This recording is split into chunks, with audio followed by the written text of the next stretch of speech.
Alors, j'ai eu la chance d'être visitée par des présences de feu, grâce à un bouche à bouche entre terre et ciel que j'ai eu suite à une longue maladie qui m'a permis de bénéficier miraculeusement d'une greffe cœur-poumon. Et pendant cette greffe, j'ai eu l'expérience que j'ai retrouvée dans le livre de Job. Et grâce à tout au scrutage de Annick de Souzenel sur les textes qui reprennent appui sur la langue mère, eh bien j'ai repris confiance avec la tradition. Je n'étais plus coupée de, d'un verbe mort, je n'étais plus avec un verbe mort objectivé, mais je retrouvais le vivant du verbe. Et Job me correspond, parce que c'est vraiment cette haute initiation avec les gardiens du seuil. Et les seules réponses, je les ai trouvées dans tous les livres sacrés, dont toutes les traditions en rendent compte, bien sûr. Mais étant donné que je suis née ici, j'ai pris appui sur ma tradition avec un grand pilier qui est Annick de Souzenel et qui permet de rentrer avec force dans le vivant vibrant des grandes présences de lumière que sont les lettres hébraïques.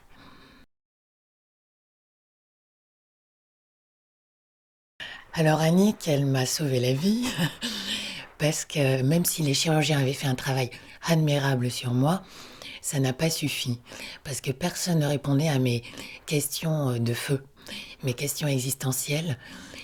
Et j'ai compris qu'il fallait me taire dans ce monde-là, dans le monde médical, quand on a touché une certaine expérience de la vie. Et en même temps, me taire, c'était me tuer.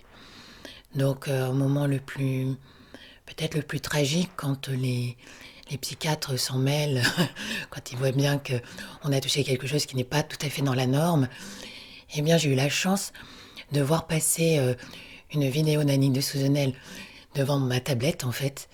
Donc, peut-être les anges me l'ont livré, les petits messagers. Et là, elle parlait de la haute initiation. De l'initiation, c'est-à-dire que tout ce qui t'est donné comme épreuve n'est pas là pour t'aplatir, mais pour t'accomplir.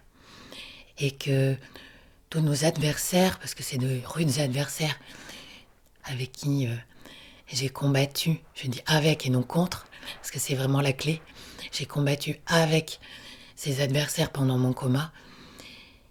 Et là, il s'agissait des gardiens du seuil. Et voilà, ces énergies qui jouent en nous, qui peuvent jouer contre nous tant qu'elles ont la bride sur l'épaule, et qui jouent pour nous quand cet inconscient devient conscient et que cette même énergie nous dévoile une information hautement divine.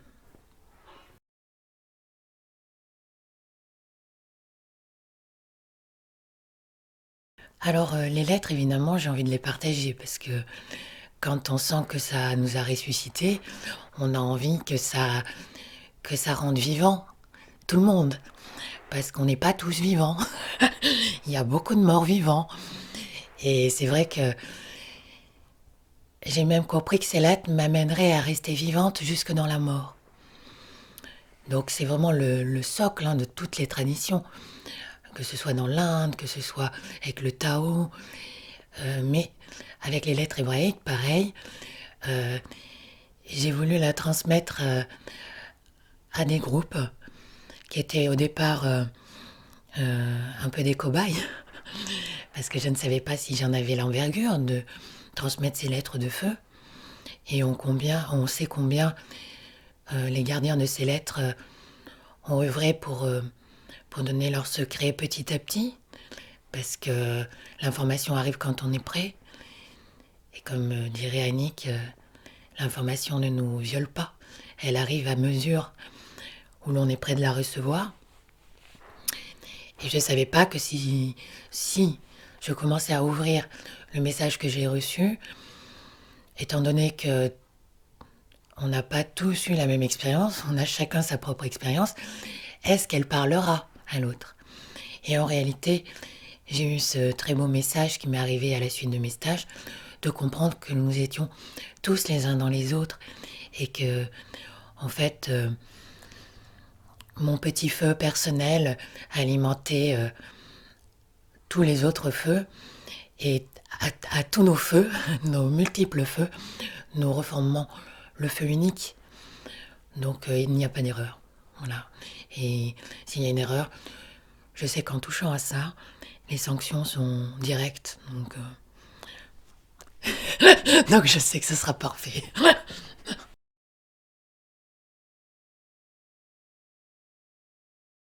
Donc dans un stage, il s'agit vraiment de l'œuvre de transsubstantiation des corps. C'est-à-dire que la peinture, c'est à l'état de particules. Et grâce à un merveilleux travail sonore qui rejoint la plasticité de la peinture par ses textures sonores, on arrive à faire des ondes, des particules. Et en réalité, dans le stage, c'est pas forcément ce qui apparaît sur la toile qui est important, c'est la danse entre l'émissivité de la sonore, la réceptivité qu'est la toile, il y a la lumière. Et c'est cette manifestation de lumière en nous, qui est très personnelle en chacun, qui en fait, après, est le vrai tableau. Le vrai tableau se passe dans le cœur.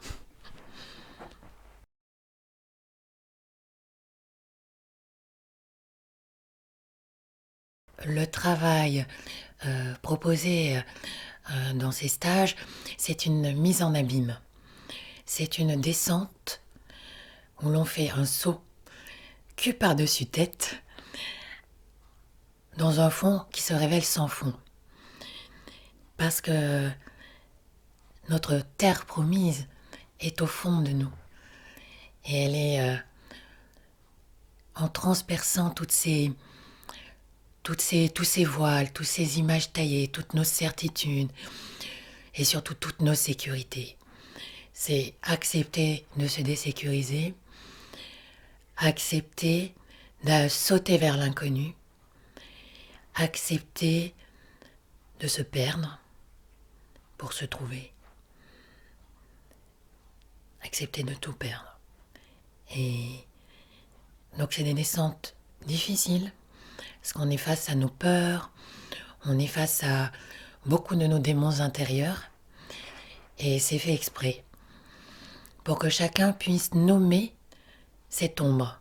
Parce que c'est en nommant cette ombre que l'information sera totale. Voilà, il y a le côté éclairé, mais il y a le côté qui est encore dans l'ombre, qui n'attend que d'être clarifié, pour que tout soit lumière, justement. Que tout soit épousé, amoureusement épousé. Et que rien ne soit coupé de nous. Tout sera vivant, donc tout est en lien à la lumière, à notre lumière. Voilà. Sinon après ça devient un objet.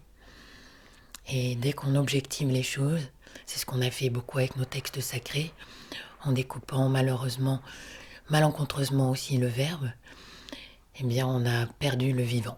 On a perdu le vivant. Donc retrouver le vivant, c'est retrouver le lien qui nous unit tous. Et rien n'est laissé pour compte, rien n'est claquemuré en enfer. Tout est aimé. Ouais. Et en même temps, le pôle extérieur et intérieur est le même. Donc tout ce qui sera amoureusement intégré à l'intérieur aura sa manifestation extérieure. Et donc le jour où je me serai réconciliée profondément, il n'y aura plus de bombe à l'extérieur nulle part. Le jour où j'aurai réussi à ouvrir le noyau du cœur de l'amour, eh bien ce ne sera pas le nucléaire à l'extérieur qui va me dominer. C'est moi qui dominerai. J'aurai ouvert le noyau.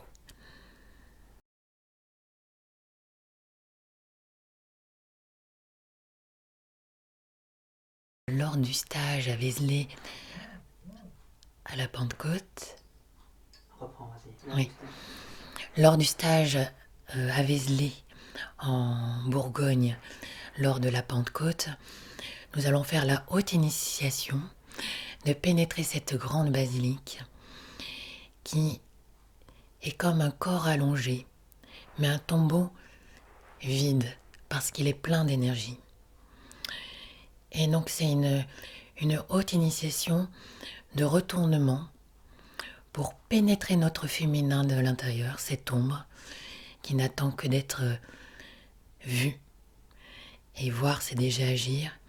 Et puis ensuite, à un autre niveau, parce qu'on travaillera sur différentes matrices, matrice d'eau, matrice de feu, matrice du crâne, qui sont dans tous les plans des basiliques romanes.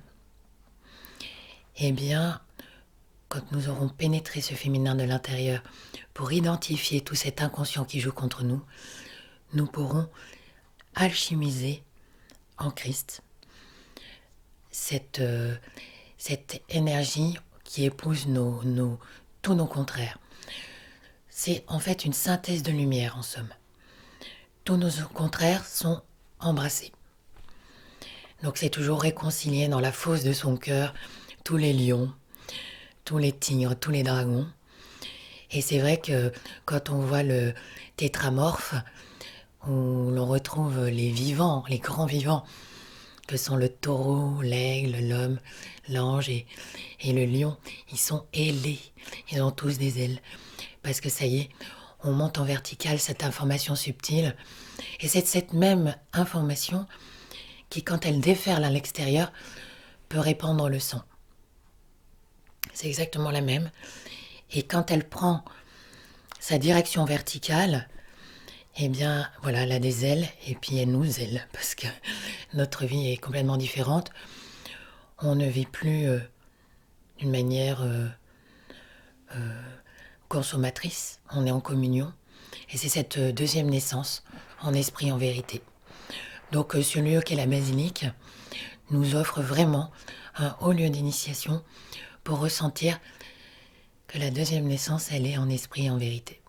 Et c'est pour ça que, par exemple, les poètes,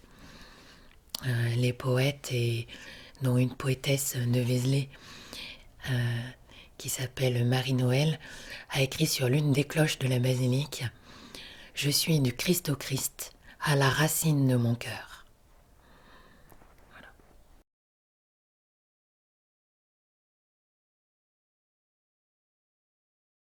Donc le travail de peinture en direct permet de rencontrer la fresque dans la fresque, parce que c'est quelque chose qui est en mouvement, et on ressent vraiment ce grand message qui est à la fois on est à l'image et à la ressemblance. C'est-à-dire, oui, on est à l'image, c'est-à-dire on est ce petit gland, et à la ressemblance, on sera le chêne, cette promesse du chêne. Et dans une toile, on voit la toile blanche, et ensuite, le chaos se fait. Premier impact, une danse entre les pinceaux et la musique. Et tout ce chemin de vie que l'on fait, cette danse amoureuse avec la vie, qui nous amène par plein de métamorphoses, ce qui est peint en direct. Et en réalité, la révélation n'est jamais finale, parce qu'elle est subliminale. Donc ça se passe aussi dans le cœur de chacun, à l'étage où il le ressent, où il en est. Et quand le tableau est fini, en fait, en général, j'ai envie de le brûler ou de le rendre à la lumière totale parce que c'est pas le but, c'est pas du tout le tableau final. Le but, c'est vraiment la fresque dans la fresque, mais mouvante.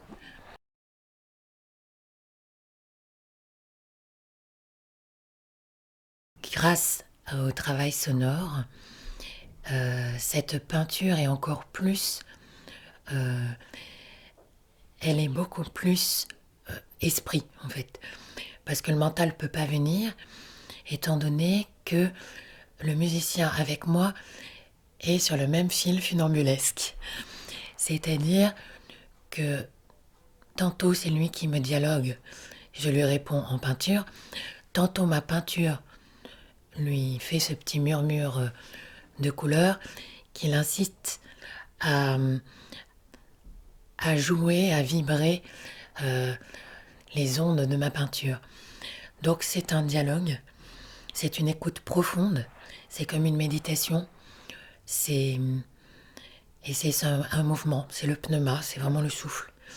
Le souffle entre nous deux, mais aussi avec le grand troisième, qui en fait se reforme dans le public. Et voilà, donc l'esprit est là, toujours, avec le public. C'est une alchimie entre les ondes et les particules, toujours. Et en fait, on ne peut pas le toucher, ce fruit, parce qu'il est impalpable, en réalité. Ni sur le tableau, ni sur le son. Bien ailleurs. Il est bien ailleurs. Seul le désir de Dieu nous nourrit et fait de nous des hommes libres. Je crois qu'on peut rien ajouter, en fait.